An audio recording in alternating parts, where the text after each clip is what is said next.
Start होता है आज से कक्षा 5 क्लास 5 का इंग्लिश। पहला जो चैप्टर है, पहला जो लेसन है, उसका नाम है सर जगदीश चंद्र बोस। मैं अपनी तरफ से पूरी कोशिश करूँगा कि आपको एक एक चीज़ समझ आए और हम इसी के साथ करते हैं रीडिंग स्टार्ट।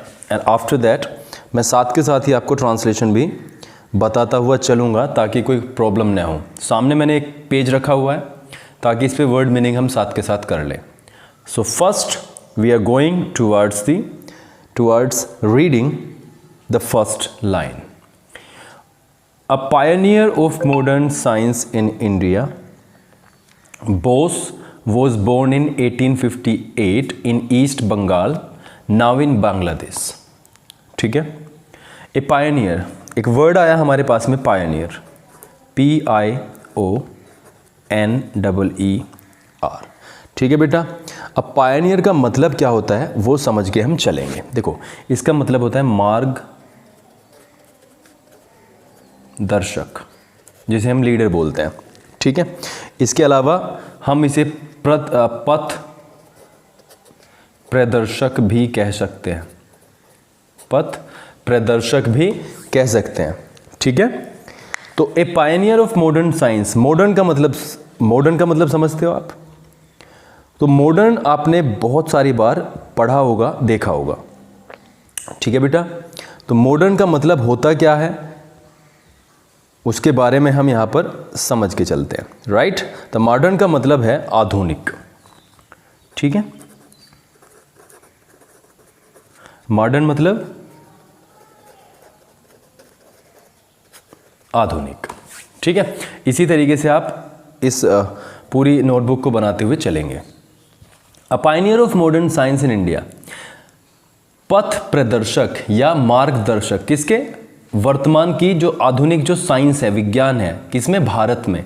बोस, जिनका नाम क्या है? Sir Jagdish Chandra Bose, was born, पैदा हुए थे इन 1858, 1858 में। कहाँ पर? ईस्ट बंगाल में, जो अब कहाँ पे है? बांग्लादेश में। यानी मार्गदर्शक जो थे आज की साइंस के मार्गदर्शक, पहले व्यक्ति जिन्होंने इसके बारे में जाना, वो कहाँ पर पैदा हुए थे? 1858 में पैदा हुए सबसे पहले टाइम, और उसके बाद में जगह का नाम आया ईस्ट बंगाल में। ठीक है, हिज फादर भगवान चंद्र बोस, उनके पापा का नाम यानी पिताजी का नाम क्या था? भगवान चंद्र बोस। Was courageous. ठीक है बेटा, एक वर्ड आया है हमारे पास में करेजियस। तो एक वर्ड ये आया है करेजियस। करेजियस का मतलब होता है बेटा निडर, बहादुर। ठीक है, जिसे हम क्या बोलते हैं? साहसी बोल सकते हैं। तो उनके जो फादर थे वो क्या थे? देखो, his father Bhagwan Chandra Bose was courageous, intelligent का मतलब आप सभी समझते होंगे, बुद्धि वाला एक इंसान, बुद्धिमान, इंटेलिजेंट, प्रतिभाशाली। And a man of great integrity, a man of great integrity. तो आपके सामने ये मीनिंग लिखा हुआ है इंटीग्रिटी का, पवित्रता, अखंडता या सच्चापन। ठीक है, यहां पर हम पढ़ते हैं फिर से। His father Bhagwan Chandra Bose was courageous, intelligent and man of great integrity. उनके जो पिता थे, जिनका नाम क्या था? भगवान चंद्र बोस, वो एक हिम्मत वाले, एक इंटेलिजेंट, बहुत होशियार, और एक ऐसे इंसान थे जो ईमानदार थे।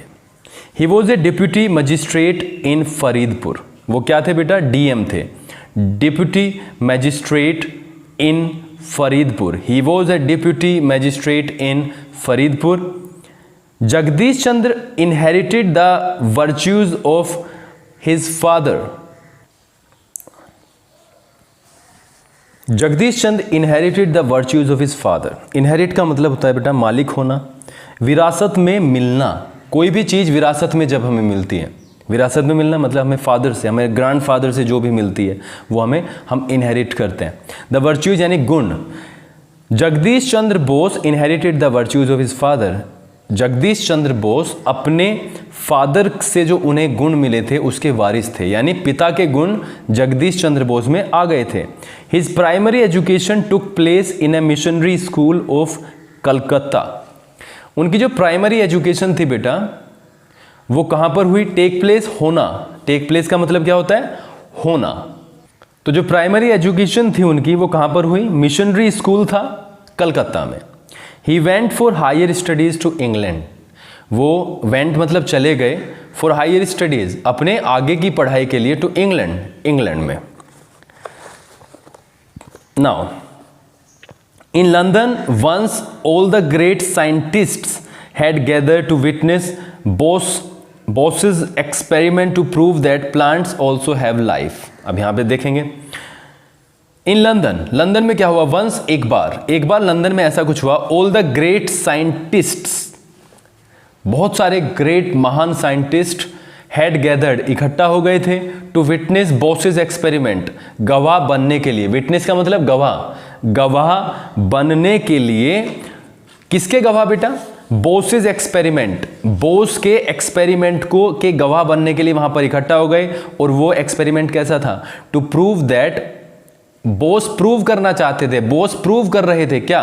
That plants also have life, कि ये जो प्लांट्स हैं, पौधों में भी क्या होता है बेटा? हैव का मतलब होता है रखना, लाइफ मतलब जीवन, पौधों के अंदर भी जीवन होता है। तो कैसा एक्सपेरिमेंट था वो? कि पौधों के अंदर भी जीवन होता है। During the demonstration, when the plant did not die as expected after poison was injected into it, Bose remained unperturbed. So during the demonstration, when the plant did not die as expected after poison was injected into it, Bose remained unperturbed। यहाँ तक हमने पढ़ा। During का मतलब होता है बेटा, during का मतलब दौरान, द डेमोन्स्ट्रेशन, क्योंकि वे अपना नमूना दिखा रहे थे, अपना प्रदर्शन दिखा रहे थे, डेमोन्स्ट्रेट कर रहे थे। इसी बीच क्या हुआ? The plant did not die. देखो क्या हुआ? As expected after poison was injected into it. एक पॉइजन था, पॉइजन जहर का इंजेक्शन उस प्लांट को लगाया गया बेटा।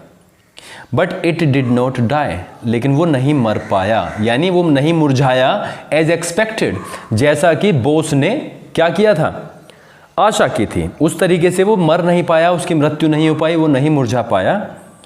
बोस रिमेन्ड अनपर्टर्ब्ड, इसके बावजूद भी, क्योंकि वो तो प्रूव कर रहे थे कि जहर से, भाई इंसानों को अगर जहर दे दिया जाए तो क्या होता है बेटा? इंसानों को अगर हम जहर दे देते हैं तो वो उसकी मृत्यु हो जाती है।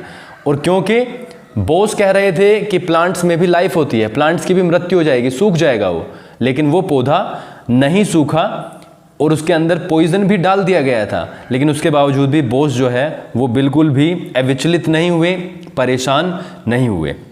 ही सिंपली सेड, उन्होंने बिल्कुल आराम से कहा, the poison did not kill the plant. समझे? पॉइजन का असर, पॉइजन ने इस प्लांट की मृत्यु नहीं की, यानी मारा नहीं। सो का मतलब होता है बेटा इसलिए, इट शुड नॉट किल मी, ये मुझे भी नहीं मारेगा, यानी इसे मुझे भी नहीं मारना चाहिए। एज, क्योंकि I am another living being, क्योंकि मैं भी एक जीवित प्राणी हूं। जैसे उन्होंने क्या प्रूव करना चाहा? क्या प्रूव कर रहे थे बेटा? कि हमारे जो पौधे होते हैं वो लिविंग बीइंग है, यानी उनमें सांस है। और उन्होंने कहा कि जब पौधा इससे नहीं मरा, इस जहर से, तो मैं भी इस जहर से नहीं मरूंगा, क्योंकि मैं भी एक लिविंग बीइंग हूं, यानी सजीव वस्तु हूं। सेइंग दिस, ये कहते हुए, he brought the injections syringe close to his left arm to inject its contents into his own body. और ये कहते हुए वो लेकर आए द इंजेक्शन सिरिंज, जो इंजेक्शन की जो सिरिंज होती है, अपनी कहाँ पे? Close to his left arm, अपनी बाईं आर्म में, भुजा की तरफ। क्या करने के लिए? To inject its contents into his own body. उस सिरिंज में जो कंटेंट था, यानी जो भी चीज भरी हुई थी, उसको अपने शरीर में इंजेक्ट करने के लिए, यानी इंजेक्शन तो लगाया होगा, लगवाया होगा, अपने बॉडी के अंदर इंजेक्शन लगवाने के लिए जहर का। There was a commotion at the moment, और कमोशन का मतलब होता है बेटा हलचल, खलबली, परेशानी। जैसे ही बोस अपने गर्दन में, अपने भुजा में वो इंजेक्शन जहर का लगाने के लिए चले, उसी दौरान क्या हो गया? वहां पर खलबली हो गई, लोग परेशान हो गए। And a scientist goat up, और उन्हीं में से जितने सारे जो साइंटिस्ट थे उनमें से एक साइंटिस्ट उठा एंड डिक्लेयर्ड, और उसने बोला, डिक्लेयर मतलब घोषणा की, दैट ही एक्सेप्ट्स डिफीट, कि उसे वो जो है, वो जो डिफीट का मतलब होता है हार, वो अपनी हार स्वीकार करता है। एंड अपोलोजाइज्ड, और उसने माफ़ी मांगी। As he had replace the vial of poison with coloured water. क्यों मांगी उसने माफ़ी? क्योंकि उसने बताया कि उसने रिप्लेस मतलब बदल देना, कि उसने पॉइजन की शीशी को, वाइल का मतलब शीशी को बदल दिया था विद कलर्ड वाटर, रंगीन पानी से, इसलिए उसने माफ़ी मांगी। तो बेटा इसे आप समझें, देखें, और 2 बार देखें, 3 बार देखें। जब तक ना समझ में आए इसे देखें, और कुछ भी इसके बावजूद ना समझ में आए तो मुझे आप संपर्क जरूर करें।